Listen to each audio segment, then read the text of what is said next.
אוקיי, זה פרויקט ג'אווה על ידי ליאל דבוש ואולי גליזרין. נציג את אפליקציית המבוך קודם, נפעיל את השרת שלנו, נבקש 5 צעדים ממנו, נראה שהוא מחובר, יתנתק, וכמובן שהוא גם מגיע לסוף, ונקבל הודעה יפה, ונצא. נסגור את השרת, נעבור כעת ל-2048. זו השוואה קטנה בין אלפא בטא למינימקס, לכל מיני גדלים של המבוך. זה הסטייט שהוא מפתח לכל אלגוריתם, ובואו נראה איך האפליקציה עובדת. נפעיל שוב את השרת, נדליק אותו, ונפעיל שני אפליקציות, שני משחקים שונים. כל אחד יבקש מספר צעדים קדימה, ונראה איך הם זזים. אוקיי, אז הסרבר דלוק, בוא נבחר עומק שהם ירוצו בו, נשאיר 7, נריץ למינימקס, נבקש 6 צעדים, כאן נבקש 8 צעדים, ניתן גם לבקש פתרון מלא, ניתן לו לרוץ, אם ננצח הוא יודיע לנו, אם לא גם הוא יודיע לנו, ניתן לנו הודעה יפה.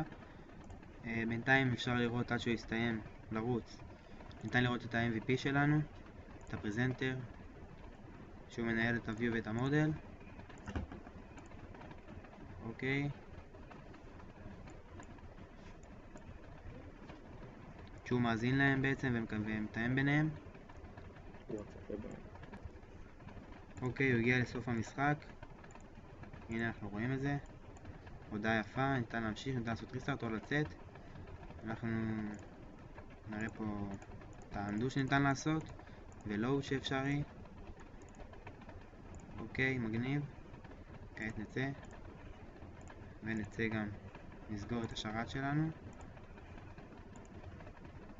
ונצא גם כאן, ונראה שכמובן אין לנו שום שגיאות,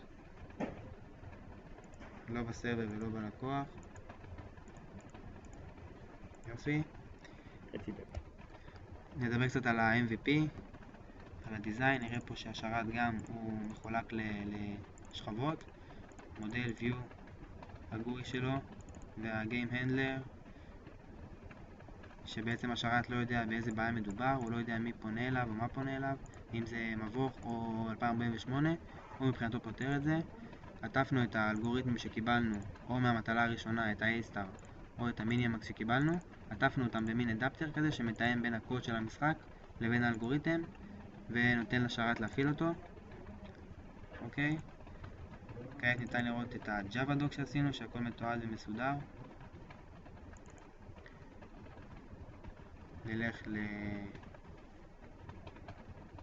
למניו נגיד, פיל, ניתן לראות פה את התיעוד ואת הניהול גרסאות שלנו גם כן. נלך להיסטורי, נראה את ההתקדמות שעשינו במהלך כל החודש האחרון בעצם, ממטלה 3, וזהו.